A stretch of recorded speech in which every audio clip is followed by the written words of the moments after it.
This guy's doing the Bobcat dance, man. That's awesome. And the local news team has found him. I'd be doing that shit for damn sure all day. We're going to watch whatever the hell this is, and then we got to get going. Okay, yes. Ah! Neat. Science. Science bitches. They blew the place apart. Okay. Holy shit. We don't need safety inspection. There's like shit in the road and all kinds of stuff. What the fuck?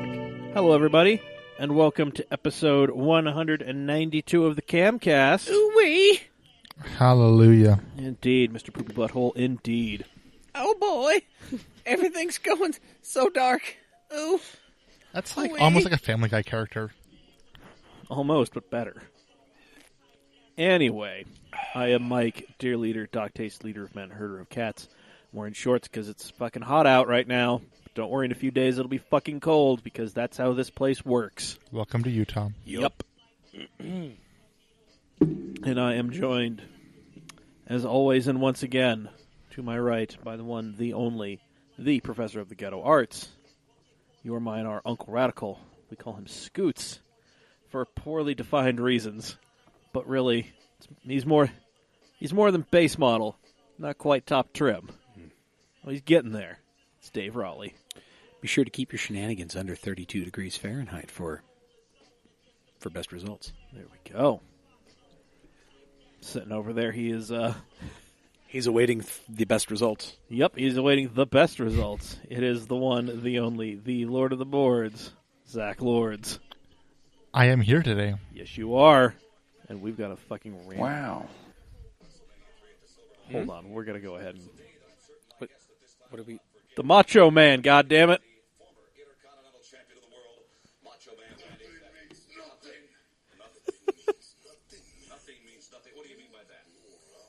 Coke.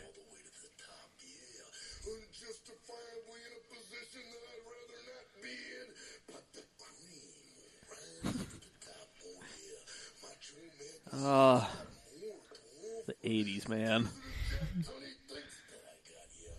Holy shit.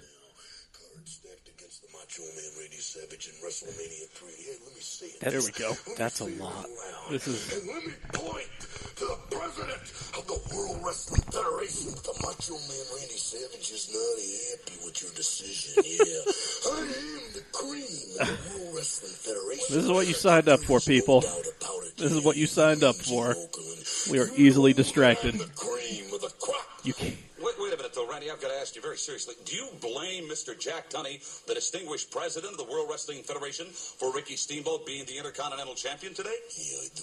Yeah. Outside interference here. There's another minute of this, everybody. If you just want to fast forward like a minute and a half, don't worry. Not only the Intercontinental Heavyweight Championship belt must fall, but the World Heavyweight Championship belt. Because Hulk Hogan, I want to talk like this. I love this close-up magic that he's doing with the fucking coffee creamer. I just want to know where he keeps getting the creamer from. Someone's off camera keep handing him. Yeah. I'm talking to everyone in the World Wrestling Federation, and I'm even talking to President Jack Tunney. Yeah, I'm on my way. Is that a short-sleeve turtleneck? I think it is. Holy Out shit. of curiosity, Randy, and I certainly don't want to diminish your tremendous God-given talents, but I'm very curious. I haven't seen Elizabeth lately. Yeah, she's on the outside of the ring. Does she interfere in matches? Yeah, nothing, zero. Yeah, pure. Is he wearing ski goggles? Yes. Yes, he is. God. Is that a do-rag for white men? Yup. It's just a do-rag. The cream of the crop. Nobody does it better. There we go. So can I talk like that for the rest of the podcast? Abso-fucking-lutely not. All right, go ahead. I'm the cream, and I can't even do it. Okay, you can go ahead. Cream of the crop. You may want to just go ahead and kill that other microphone. Oh, yeah. Yeah. Thank you. There we go. Wow, that static went down exponentially. Yup. Just in case you were thinking you were listening to this on a high-fidelity chromium oxide 8-track. Oh, boy. Because that's kind of Shenanigans we are. That is what we're here for, baby. That's top shelf 1986 shenanigans for you. Goddamn right. Also, little tidbit of information. Did you know that the last commercially produced 8-track I actually own? Oh. Well, then.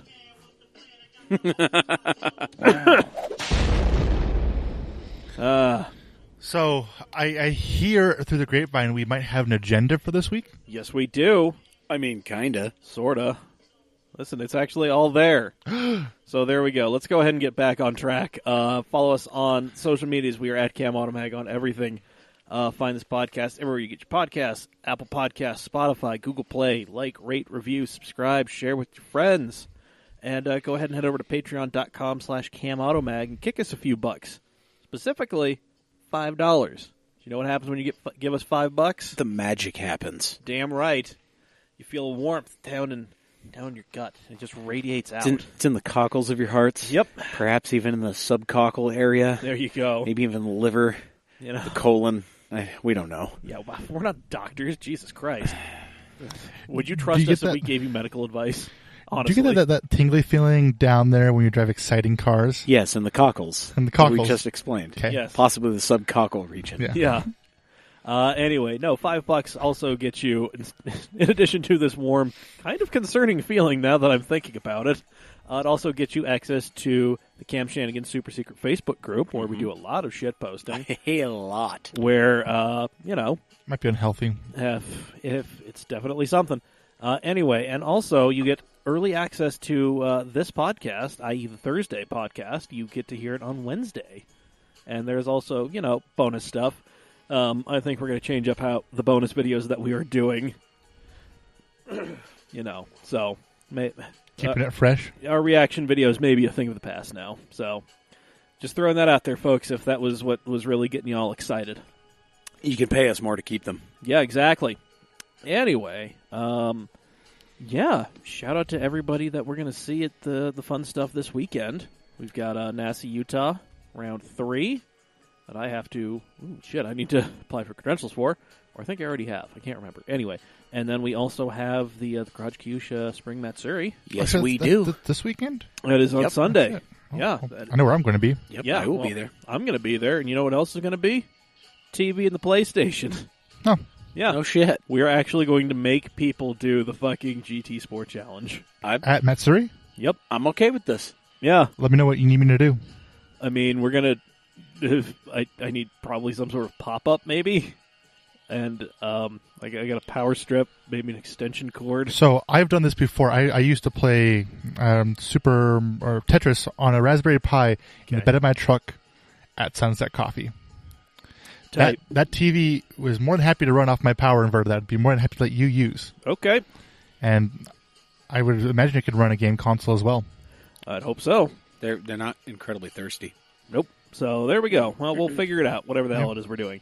Anyway, so yeah, that is Sunday. TV and game console might also make it out to NASA Utah, Very nice. just so we can see what kind of excuses the racing drivers will give us, when given a chance to drive an unlimited Class K car around Brands Hatch. With their thumbs. Yup.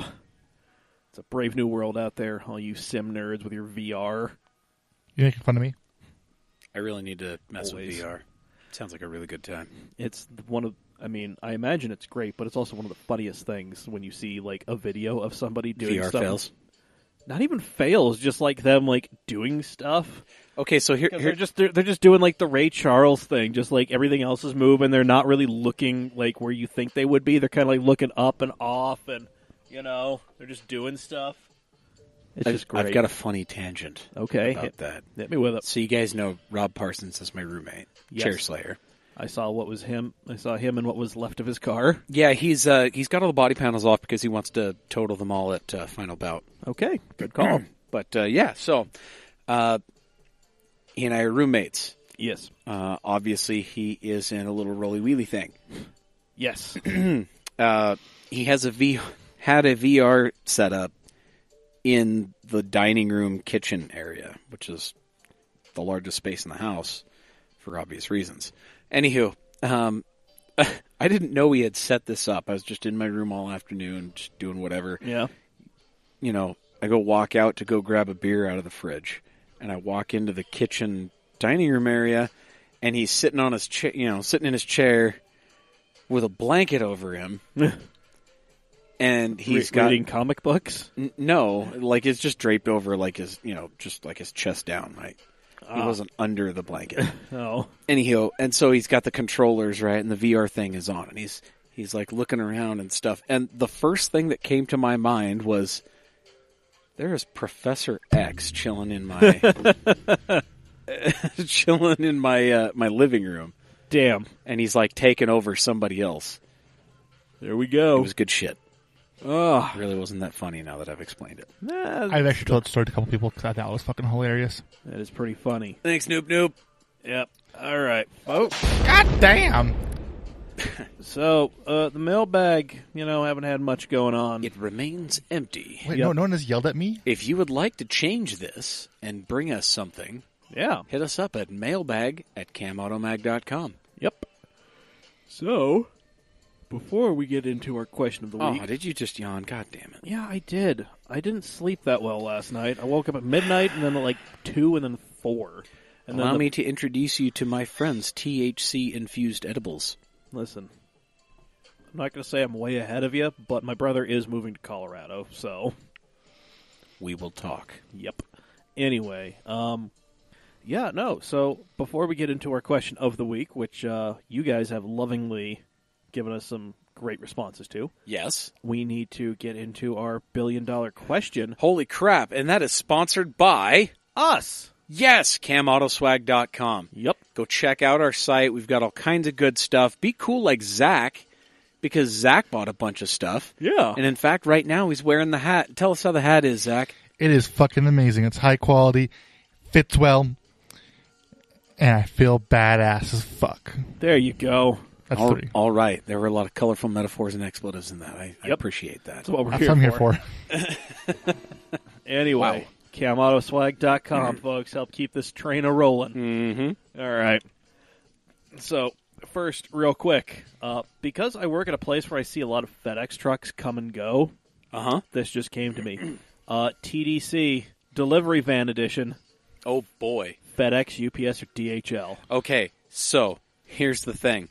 All three companies use overlapping models of delivery vans.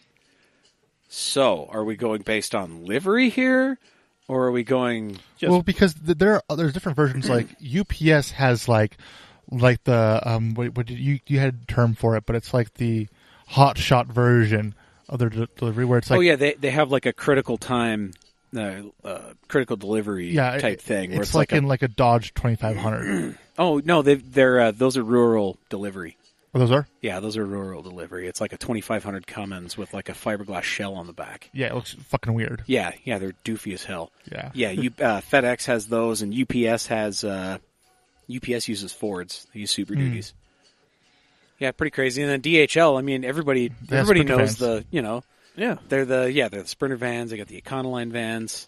I'm actually really kind of They have your friend Pablo's van. yeah, exactly. Yeah, Wait, which Pablo? all of them. Okay, I know a few. Okay.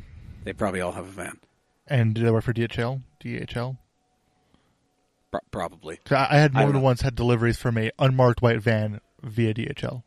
Not surprised. Yeah. I'm kind of can I put in like an honorable mention? Yeah. The old Airborne Express. Oh, yeah. Remember those white vans that were Hell literally airborne everywhere? Yep. Those Like- things were awesome. Like they were driving them like they were doing NASCAR laps, man. Yeah, they were. But also, like, I'm a little sad we don't have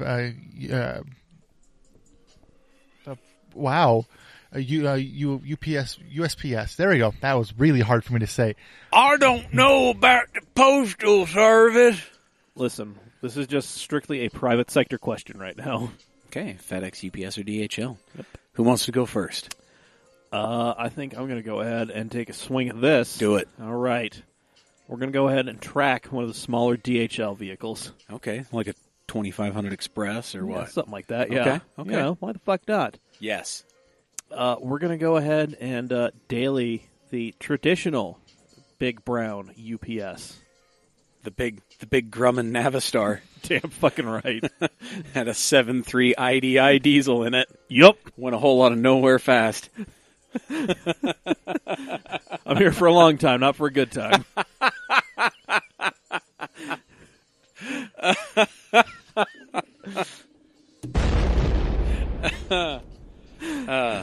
And then, yeah, we'll go ahead and crush one of the mid-sized FedEx things. Okay. Yeah. Zach? Oh, fuck, dude. I don't know. Okay, so. Shoot from the hip, man. Okay, we are going to daily. The USPS. Do you know why? USPS? The thing that's not UPS, an option. UPS. There you go. UPS. Okay, well, now we know what Brown will do for you. Yep, but do you know why? No. Because you're also here for a long time, not for a good time. Because they're the only provider up there that has branded motherfucking socks. It's true. All right. And you know I'm repping those socks. However you get there. that's how you UPS get socks, there. huh? Yep. All Hold right. on, I'm going to Google FedEx socks while you're talking about this. Okay. Continue, Zach. And then I'm going to race the FedEx. Okay. Okay. But because, like, you know, it has to be a cool-ass livery. Because, like, you know how there's, like, FedEx Ground, FedEx Air, Yeah. FedEx Same Day, whatever the fuck, yeah. FedEx Race. It's going to be awesome looking. Gentlemen, behold authentic, genuine FedEx socks. Holy shit. Oh, God. I like the ones a little bit further down with the orange on them. The orange, like the Yeah. all orange right there? Yeah. The orange and purple? Yeah. That's pretty great, isn't it? Do they have, like, the OG FedEx logo? I mean, I bet. The Federal Express? There's an old font of one. Yeah, but I mean, like, you know what I'm talking about. Federal Express, yes. Yep. And then crush that motherfucking DHL. All right. Damn. All right, Dave. Okay, here we go. So, we are going to daily the FedEx. Okay. It's probably just going to be one of those big bastards. All right. Fuck it, why not? Who cares? Haul them a shit. We are going to track UPS. All right. Probably one of their little smaller gasoline-powered box vans. And then we're going to crush DHL. All right, guys. You know what this means is going to have to happen. Uh-oh. I'm getting an Xbox. We are all going to get Forza Horizon. And we are going to settle this in-game. Because you can do delivery van racing. Oh, God, yes. Dear God, you can. Yeah. Oh my. Dave, you remember the fun days of, like, me, you, and Joey getting kicked out of drift rooms in Forza 4 with our Brazzers Transits? I absolutely do.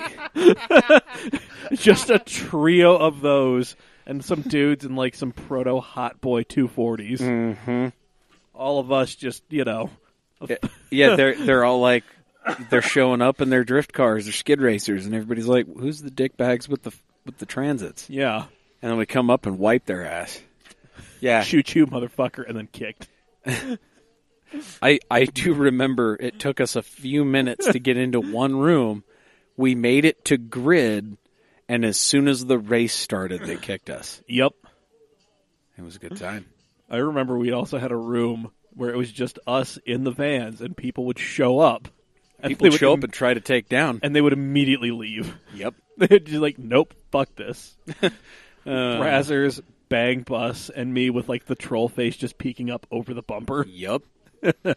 Good times. Indeed. Good time. We need to bring that back. We really do. Anyway, speaking of good times, for Wow. the First Amendment, Yes? fucking Florida man, Go ladies on. and gentlemen, That ad is atrocious. Wow, that was a huge ad. fucking killing me. Okay. All right, Florida man retains the right to announce via window sticker that he eats ass. Yep, and there it is. That guy looks Dead really center- fucking proud of that. Yeah. Dead center on the window of what I can only assume is a Dodge truck. I think that it's looks a like a Che- Dodge to me. Nope, It it is is a Chevy. Okay. Yes. This happened in Florida because where the fuck else would it happen? And where else would it be? Right. Let's see. Let's go ahead. Dylan Shane Webb. Of course. He was pulled over by an officer because of his sticker that says "I eat ass." You know, it's in the eyes of some it is vulgar. Dylan Webb here, clearly a libertarian. This is the interaction with the cop. Webb, how is that derogatory? Deputy, how is it not derogatory? Some 10-year-old little kid is sitting in the passenger seat of his mama's vehicle, looks over and sees "I eat ass," and asks his mom what it means. How is she going to explain that? Webb, that's the parent's job, not my job. Damn. Subscribed to that right there. I mean, I have tact, so I'm not going to put "I eat ass" on my car, Yeah. but that is a perfectly acceptable explanation. I mean, It's the parent's job.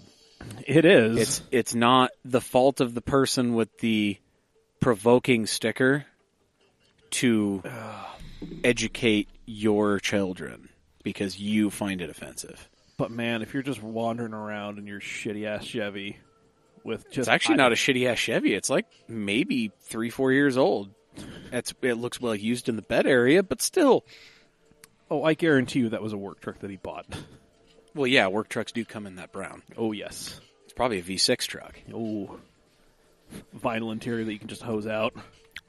I mean, I'm down. That's some Honda Element shit right there. Well, the Bang Bus was up for sale recently. Or The Bang Bus. No, sorry. The taxi. What the taxi? Oh, that's right. Fake taxi. Fake taxi. That was up for sale recently, and I think it only sold for like $1,000 or $2,000. Well, while we're here talking about Supino, remember how we talked about Tesla on Tuesday? Yeah. There is a Porto that has been filmed Yes. in a Model S And with autopilot. fucking Elon Musk talked about it on Twitter. It's fucking awesome. Oh, God. He was like, well, I'm not surprised, but it happened. And then, like, everyone was linking it into the... Yep. Yeah. So, Pretty great. Yep. So, yeah, this is... God. Webb isn't quite ready to let this go. Webb's lawyer, Andrew Bonard, Bondard, I like Bonard more. Bird, whatever. Some fucking hick-ass southern bullshit that he just dug out of Central Florida. I think it's Bondrud. Bondurud? Bondrud. Hold on. What? Where is it? Bondurud. Bondurud. Yep. Andrew Bondrud. Yep, Andrew Bondurud. God, that just fucking sounds like... That just reeks of third-level attorney. That just screams jean shorts and dirt driveways. That screams, what's his bucket from Simpsons? Nelson? Not Nelson. Who's the lawyer from... Lionel Hutz? Lionel Hutz. How dare you besmirch the good name of Lionel Hutz? He doesn't even have a good name. How dare you? Anyway, he told BuzzFeed that they were considering raising some complaints against the sheriff's office. Webb was arrested and unable to work over what they argue is simply a free speech issue. In a beautiful moment of irony, the news story almost immediately went viral around the world, which means that there are probably plenty of parents having to talk to their children about the ass sticker debate, including, likely, the deputy himself.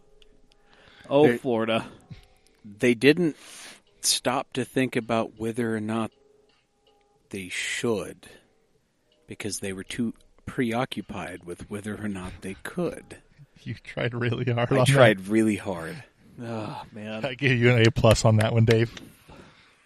God damn it. I'm sucking down a few too many of these, that's why. Yeah. So, Mike, I'm going to buy you an It's the ass sticker for the minivan. Yeah, you can go ahead and do that. I'm not going to put it on anything. I'll take it and I'll put it in a drawer in my office that has my Glock popsicle sticker. Or you could just be fucking Jordan Collier and just put it on the inside of your car, so only you can see it. It's pretty great. He's got a lot of pretty kinky stickers on that dude, BMW. I looked up in there. I was like, oh, Yeah. You can tell he's single. Yeah. Jordan Collier, provocateur. I don't know if we'll go that far, but yes. For his sake, we will. Yes. Anyway. Remind me when we're done here. I got to finish telling you about that thing I wanted to tell you between episodes. Because there was more to that, not just... Got it. Anyway. I'll say those exact I'm gonna words. forget that. I'll say those exact words. Yeah, I'll probably remember it, hopefully. That thing. Yep. Anyway, now it's time for the question of the week. But first, Aha! we must talk about Steady Broke Clothing. SteadyBroke.com, steady.broke on all the social medias. Indeed. They've been with us since damn near day one. May as well have been. Shit, yeah. I mean, they're pretty much, aside from listeners like yourselves, they're really our only sponsor. Yep. Super shout out to you, Tommy, and your girly Megan. Yep, you are doing awesome things. Oh, and Pumpkin. And Pumpkin. Yeah. How can I forget adorable little Pumpkin? How can we forget Pumpkin? Indeed. Not to be confused with Pumpkin. Also adorable, but not little. He's plus-sized fun, He is. and I enjoy it. He is a barrel of fun, and then some. He hugged my That girlfriend at a barbecue, Yeah? and she doesn't like other people touching her.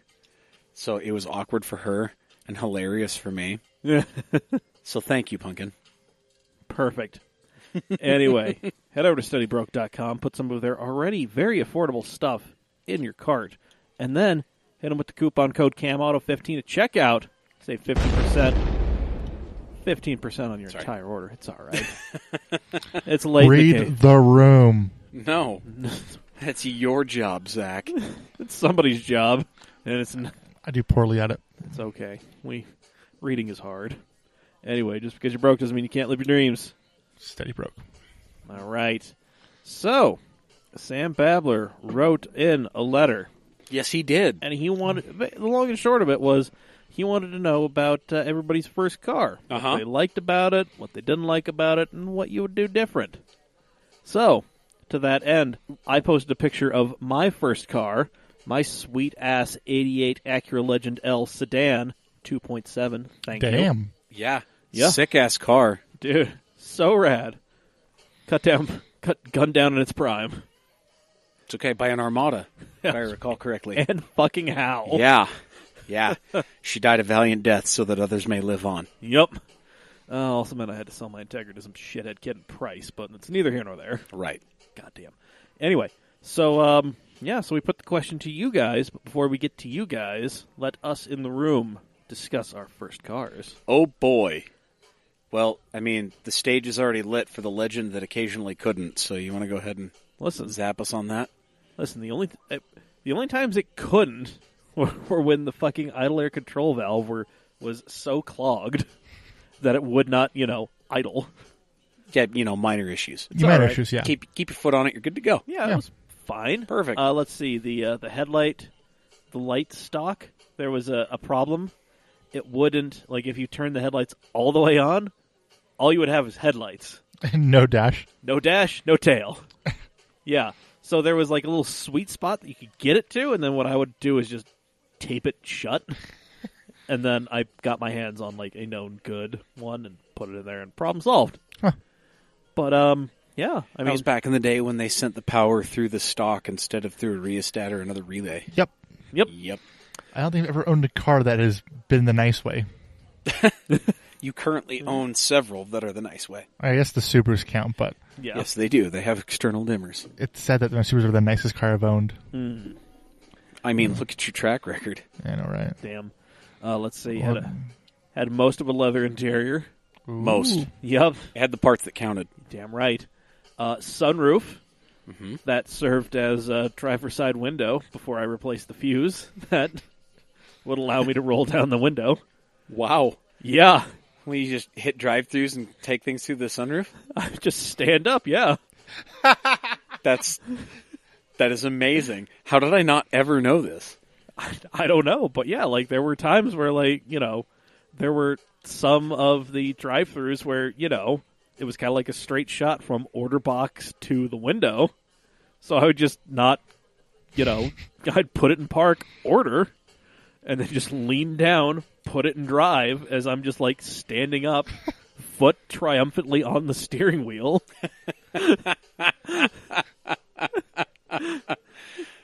Break up.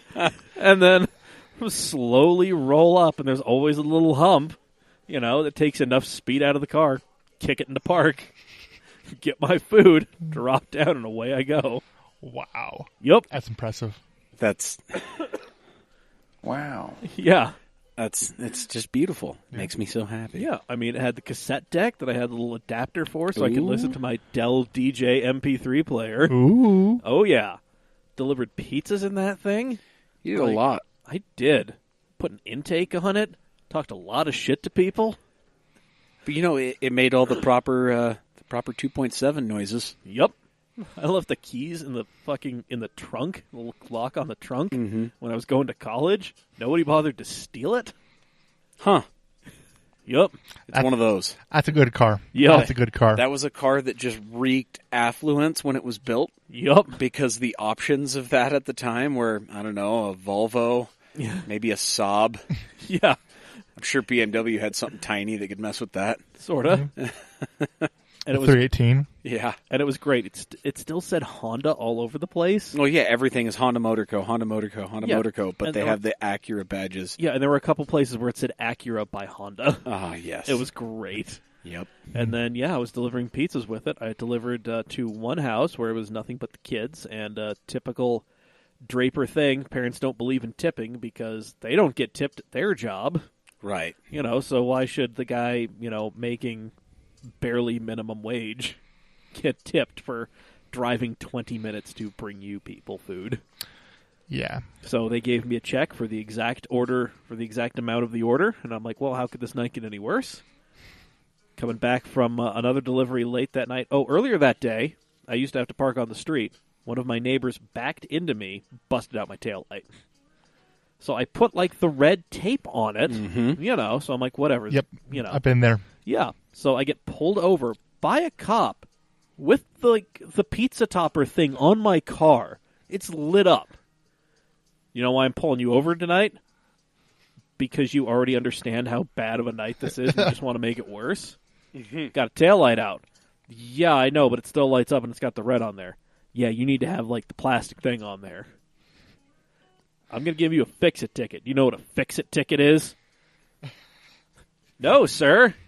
I am 21 and all my friends are into cars. No, I have no idea what a fix-it ticket is. Please explain to me in great detail. So he does. And then I go and I get stiffed and I'm coming back and, go to another house and I'm coming back and I'm just like, this night. And this also proved that in Draper there's a roundabout. People don't understand roundabouts. No, they They're do really not. confusing. And suddenly, I'm just trying to get back to the restaurant. Suddenly, Nissan Pathfinder Armada, because that's how long ago this was. Right. Just comes in and pushes the passenger door, center console, pushes me up onto this fucking planter thing. And, yep. Was that the end of it?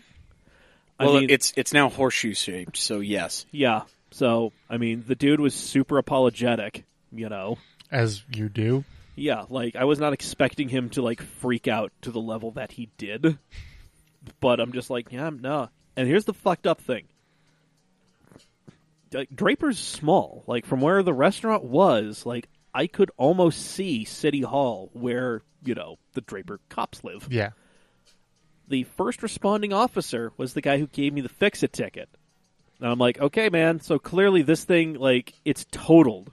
Can we just take care of that fix-it ticket now? Yeah, sure, I'll go ahead and take care of that for you. And I'm like, but I need to... And he just gets in his cruiser and drives off. I'm like, but wait. Thanks, buddy. Yeah, so 3 weeks later, I get a letter from, Draper City. Hey, this thing is now a full-on ticket. You need to come pay it, or we're going to issue a bench warrant. Well, I don't have a car right now. So I go down there, and I'm just, raising all sorts of hell to the fine ladies, they're at, Draper Payable, Draper City Hall Payable Department. And they're like, that is messed up. We can't do anything for you, but that really is. I'm like, you know what? At least you're saying that it is messed up. That's some moral support. I'll take it. We're on your side. We're not going to fight for you, but we're on your side. Well, it was one of those just we're doing this part-time just so we can get benefits because, we got grandkids that we kind of need to look out for. And I'm like, you know what? I get it. Yeah. I don't want you to jeopardize that shit. Yeah. Anyway, So that is the tale of the legend. The legend of the legend. The legend of the legend that was supposed to be going to auction, but then my dad bravely saved it. Aw. Beautiful. Yep. Yeah. All right. Well, Do you want me to? This was a multifaceted question, was it not? The good, the bad, and what I would do different. Right. Listen, I didn't pay for the thing, so I mean, I'm not going to do anything different. Okay. You're just fucking going to ride or own it as die. is. Yeah. The good. I mean, it was like it was a nice mid-sized luxury sedan from the time, and it kind of held up. So that was It's awesome. Never had AC in there. Or, I mean, boy. like everything was there, but it just never blew cold. So I'd probably get that sorted. Mm-hmm. Yeah, I'd probably replace some of the interior bits because you're getting down to like the foam core of the seat. Oh, boy. Yep. So, yeah. But I mean, other than that, I mean, just kind of would have tried to keep her clean, pound out that dent in the fucking side of the trunk. Okay. Yeah, there was a little bit of a scab on that. That's Yep. right. Yep. Anyway. It's a car with culture. Well, is this the time where I tell the fantastical story of the Forerunner? Yep. The fantastical story. Yeah. Yeah, I had my first car was a 91 Toyota 4Runner, which also wasn't that long ago. It was like 4 years ago. I'm young. Yes, you are. But I didn't get my license until I was like a senior in high school because like that wasn't a priority for me at that time. I like that you guys now both start texting. You damn millennials. But I was looking for a car. I ended up going to Idaho to find other because cars are cheaper in Idaho. And I was looking at like Subarus, like Outbacks. Yeah. Like it fits my needs.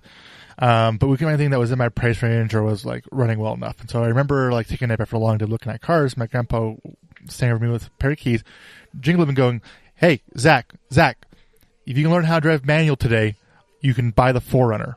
Oh. And so they live out in the absolute middle of nowhere, Idaho, like just county line roads everywhere. There's nothing on there. So I take it out there and I start driving around. Already pretty familiar with the concept of manual, so it wasn't too hard. So I ended up buying it from him, and the car did me great. It was an amazing car. Like I went camping in it 2 or 3 times, off-roaded a whole bunch of times. I towed so many vehicles with that car. It was a manual. I don't know if I ever mentioned that, but it was manual. It was white. It had the head gaskets redone recently. It had a couple other things done to it. So it was a solid built car. But I absolutely love the shit out. Like there's a photo somewhere of me shoving an arcade cabinet into the back of it and strapping it down. God.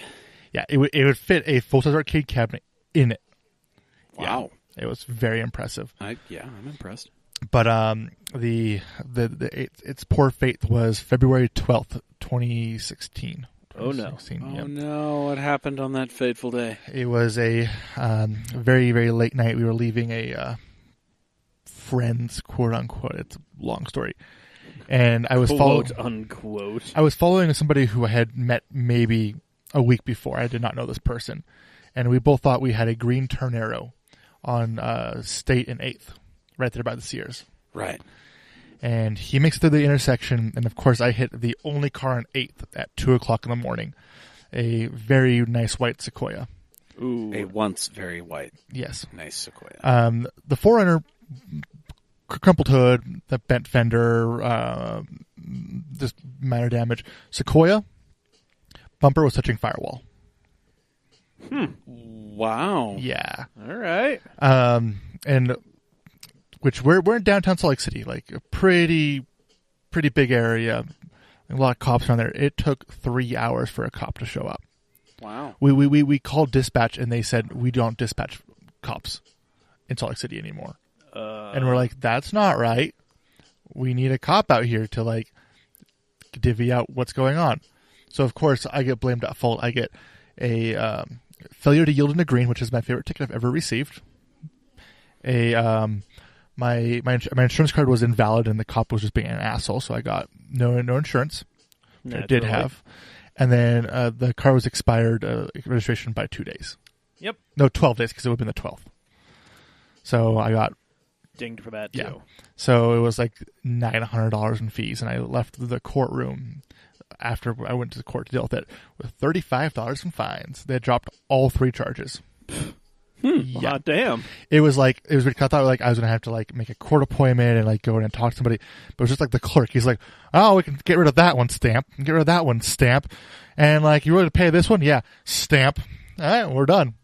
Have fun. Like, all right then. So Nice. Okie dokie. So the good, bad, and the ugly. The good, it was a beast. It was a solid car. Started every single morning. It did everything I wanted to do. The bad, the gas. Yeah. It was 3-liter gasoline eater. Yep, it was maybe about 12 or 13 miles to the gallon. Never saw a gas station it couldn't stop at. Nope, exactly. Nice. What I would change? Not much. Like, that car really was what got me into cars to begin with. And there was very, very, like, I wish I never crashed it, but I'm also kind of glad because that brought me on to what I'm into now. Yeah.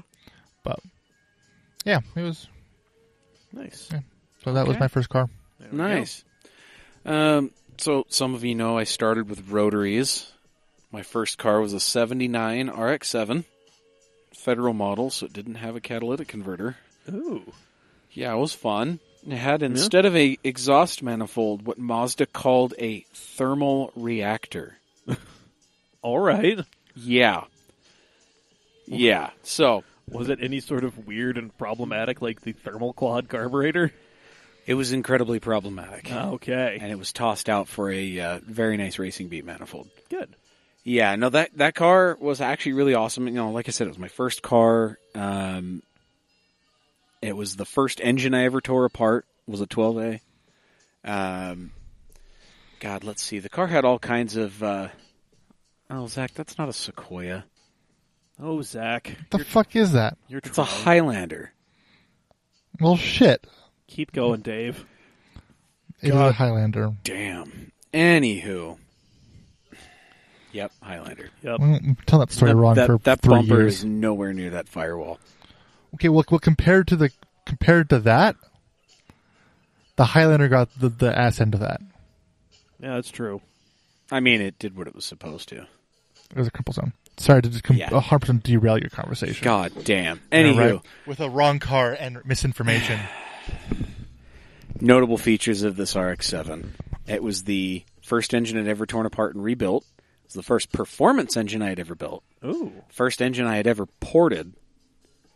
I did a really aggressive bridge port.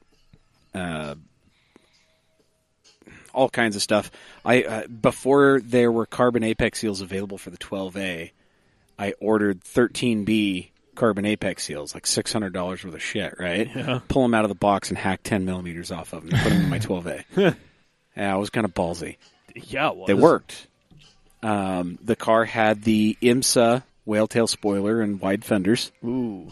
It was a classy looking car. It was gloss black. Originally, it was a bright metallic orange, which I would have loved it to be again. But anywho, so it had the IMSA wide body and whale tail on it, and I had a really nice. It was like a black and orange plaid interior. If I remember correctly, it was from a 78 or 79 Canadian model car, like a GT or something like that. I don't know. Super cool, and I had one of the last sets of Enki 92s in the country in 4x110 bolt pattern. Ooh. So, really nice. It was a cool-ass car. It had this motor I had built in it. Had this cool interior. Just a really badass car for somebody at the tender age of 14 to have. And I sold it, and I miss it. I regret selling it every day. It actually lives in Virginia. The guy who bought it moved out that way with the military, has since retired, and he races the car. Good. And he is still racing it today on that same 12A I built in 2002. Nice. So, Oh, yeah? Go. that was a nice car. Still enjoying the fruits of my labors. So, the bad, when I got it, it wasn't running, of course. It was given to me by a bunch of my stepbrothers. Let's see. I guess mechanically there wasn't a lot terribly wrong with the car. It was in decent shape when I got it. Aside from it not running, it had sat for I think like 7 years without fuel in it. So everything was all gummed up. Let's see. I mean, bad things it's caused. I lit my dad's front yard on fire with it. Okay. Right after I had built the motor, I had it parked on the grass in front of my dad's house. This was like July or August, and the grass was just burnt to shit already. And it was just running open header. It's just the two pipes coming off the motor stopped just underneath the firewall. And I'm just, letting it idle, and I decided I'm going to let some Japanese eagles scream, right? Some braps. Yeah. Yeet. Yeah, exactly. I just yeeted the throttle open a handful of times. And every time it would pop and sputter on yeah, exactly. Anytime it would do that on deceleration, it would obviously be blowing flames out the exhaust outlet, which was directly under the car. And lit the grass on fire. Burned about half the front yard. It was great. Dad's still pissed at me for that. Well. Yep. And as far as what I would change, I would have kept it. I would have kept that car. All right. I know a lot of people, especially on like Radwood or like other Malaise era pages on Facebook, I see a lot of people posting up their, cars of that era that were their first car. Mm-hmm. And that they still have it 15, 20 years later. And I can't help but think, what that car would be if I still had it, 15, 16 years later. Yeah. So, but that's the only thing I would do differently is I would have kept it. All right.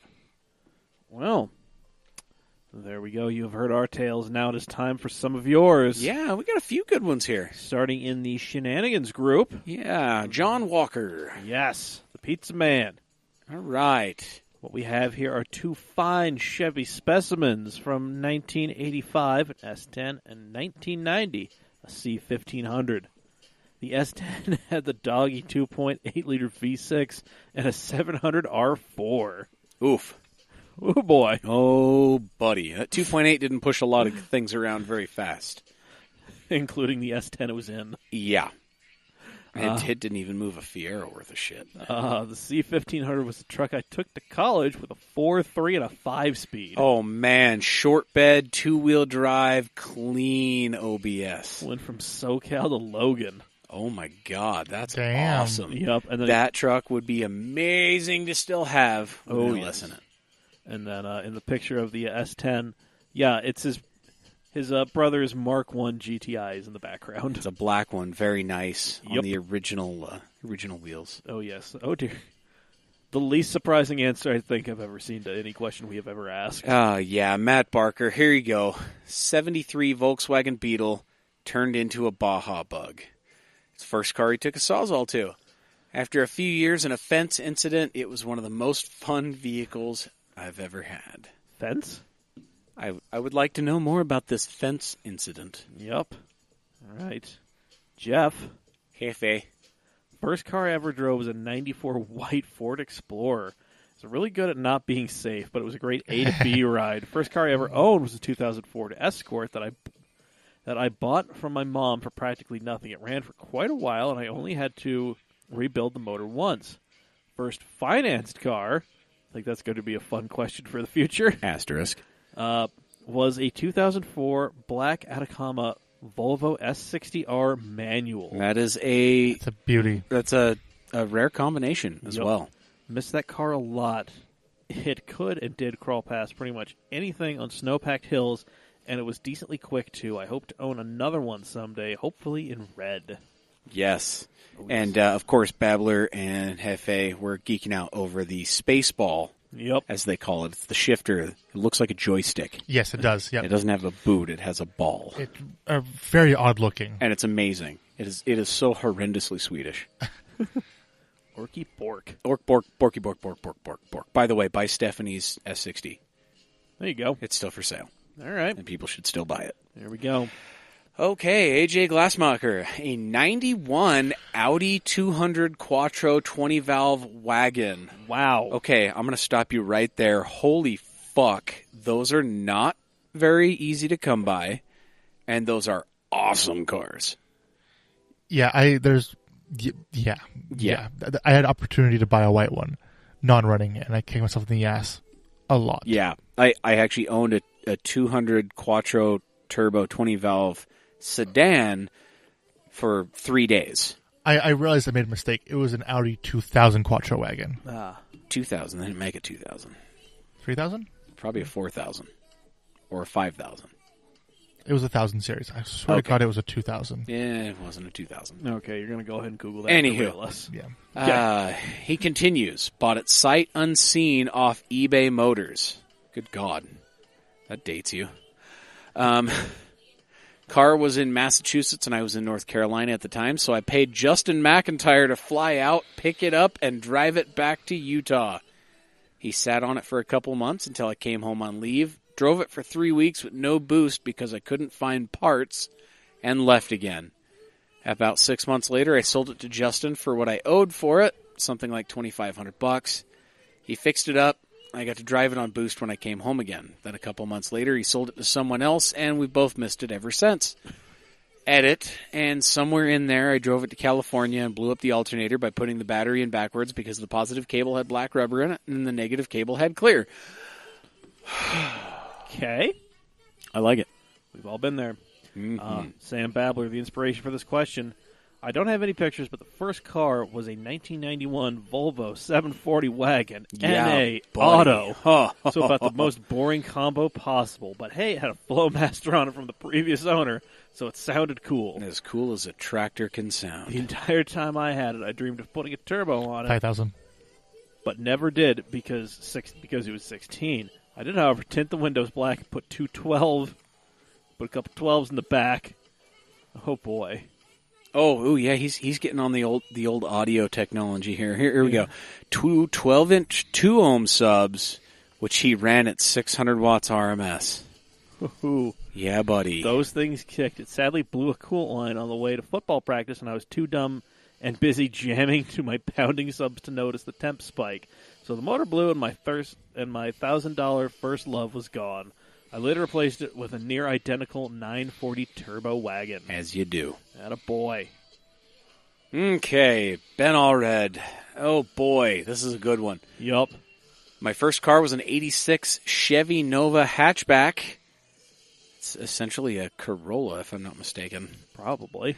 It was absolutely terrible and awesome at the same time. Pick isn't the exact car, but similar to it. He's showing us a pic of one he saw at, I'm assuming, a pick and pull. Probably. Looks like a builder. Old Peppy, as he calls it, went about 250,000 miles before its last breath. Did a compression test about 6 months before it died, and it was 75, 45, 40, 25. Oh, boy. That's healthy.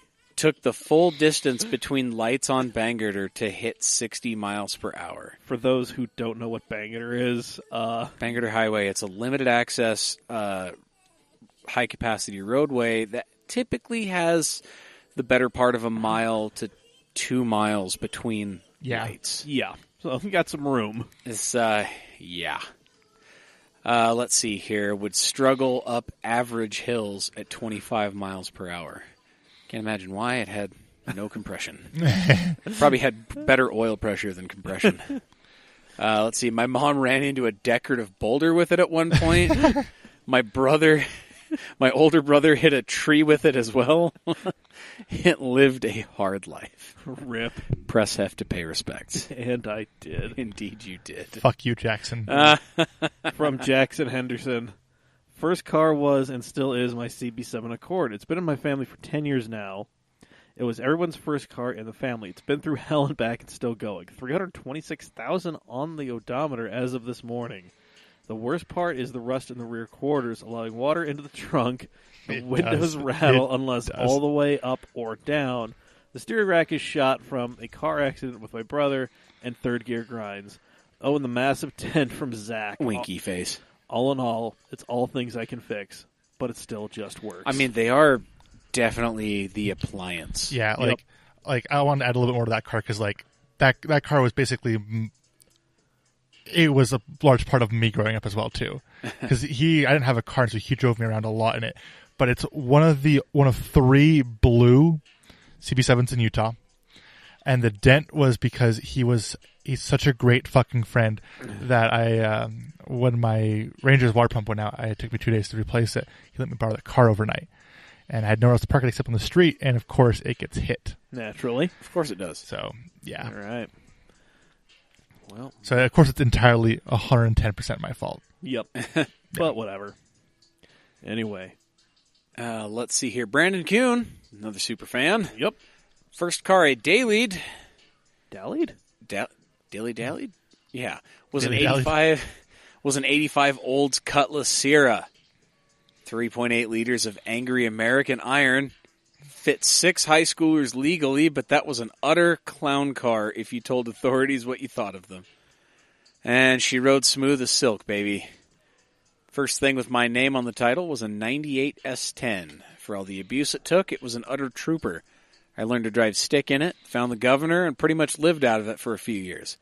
Then my little brother learned to bang gears in it, with a clutch foot as heavy as the rest of him. Yeah. Dave is a big boy. Yes, he is. Amazingly, it only needed one clutch in the near decade it was in the family. Solid. Mm-hmm. Let's see. Yeah, whatever. Whatever. Let's see. Joey Harrington, last week's guest. Ooh, the Chrysler. Oh, boy. 92 Jeep Cherokee 4.0 high output. Indeed. We stuffed a wood speaker enclosure in the back that was sourced from a church organ, wired it up to one of the speakers in the hatch. Also, we jumped it. My friend hit the ceiling, and the front hit the dirt because the suspension was shit. The next day, the radiator blew up. Would totally own another one. Yep. Oh, boy. Let's see here. Hans Guzman. Yeah. Greetings, sir. Glad to hear from you. Let's see here. My first car was a 91 Mercury Cougar. I just drove it one time to the petroleum station, and as soon as I got home, the car died. My friends and I tried to fix it, but it never worked. We did not have the money to put in it. No. That is sad. Rip. F. Yeah. Anyway, Dan Chalinsky. My first car was a 1981 GMC Sierra Grande 1500 Chevy, light red with a red interior. It had the powerhouse, but 250 cubic inch straight six made it the best of the best Saginaw 4-speed with the best synchros made. If you shifted into first before a dead stop, it locked in first. If you shifted too fast, it locked in first. Nothing but the best of the best. I mean, they use that transmission in dump trucks. Explains a lot. Really does. All right. We have Good Lord. We have some signs of life from the Utah Association of Euros. Holy Wait, shit. they're alive down there? Right? And this is a good car as yes. well. Alex Hansen, my very first car was a 1989 Pontiac Firebird Formula 350 5-speed. Ooh, boy. Basically, an IROC with all the goodies. Hell yeah. Hell yeah, indeed. Right. Let's see here. Oh, we got Summon up. Drift, Utah. Oh, my God. We got a novel from That is- Taylor Hatch. Oh, do you want to read it? Should I? I'll go ahead and read this one. Okay. Knock it out of the park. The first car I ever bought was a black 1990 Volkswagen Fox. Ooh. I was 16 and bought it for $900 from a kid in my math class. I already don't like where this is going. Oh, boy. This was before I was ever really interested in modifying cars. I just wanted a VW Jetta for some strange reason. The Fox was the closest thing to it I could afford with the money I'd saved up. The first oil change I did on it, I had to hammer a screwdriver through the filter to get it off. Which, can I just add an aside here? As a tire and lube manager, once upon a time, Yeah. this is actually a really common occurrence. This is not as surprising to me as it is to most other people. Well then. Anywho, moving on. Other than that, it was great. It was great for a while. Then winter came. For some reason, the heater didn't work. I now know why. So my friends and I drove around fully bundled up, listening to music way too loud, and e-brake drifting in every church parking lot. Every once in a while, the oil light would come on, and a very loud alarm buzzer would sound behind the dash. I, knowing nothing about head gaskets, found that if I just revved it a bit, the buzzing sound would go away. This continued on for a month or so. Then one Friday night in the spring, I headed over to the DI. As I accelerated through the intersection, there was a very loud thump, and the entire intersection was smoked out by my little Fox. My friend helped me tow the car home, and I let it sit, not knowing what to do. I came back out to the car a couple days later to head to school. I checked the oil. I at least knew that much. Added some, hopped in, and it fired right up. I drove it around for a couple of days, still doing the revving trick every time the buzzer would kick on. Then as I was pulling into my neighborhood, buzzer blaring, another thump. I was close enough to home that I actually coasted it back to my driveway. The car sat for a while until my mom made me drag it up to 90th South and put a for sale sign on it. I ended up getting $500 for it, which went towards paying for my next step in a stairway of bad automotive decisions, a Jeep Cherokee. Oh, boy. I know the heater not working was because of all the coolant that was supposed to be in there was hanging out with my oil. Could someone with more knowledge on how an engine works explain what caused the huge plumes of smoke, though? I'm not kidding when I say you literally couldn't see the other side of the intersection when it blew the first time. Here's the deal. You had no oil pressure, and you tossed a rod. Not hard to do on those old 1.8s, I will say that. Mm-hmm. That's adorable. That's great. That's beautiful. Speaking Surprised of, it wasn't knocking like a mad bastard. Speaking of adorable. Oh, boy. And Glenn. This is near and dear to my heart. Oh, Gwendolyn. Yeah. Gwendolyn. My first car was an 87 Chrysler Conquest TSI. I loved that thing, and it was interesting to have a turbo as my first car. I discovered what a boost controller was and then installed one, set it to max, not really knowing what I was doing. Good times till I rolled it. Different story for another time on that one. Which, yeah. Seriously, though, Conquest, Starions, some of the safest 80s cars I've ever seen. Hell yeah. A buddy of mine hit a tree dead on at Tail of the Dragon at the better part of 60 miles an hour, walked away, and the doors even closed. Ooh.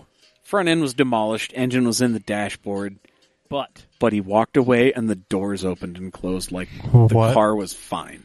Huh. I mean, I've jacked my own Starions up on one corner, like to where it was like almost teetering with, two of the three, in the air.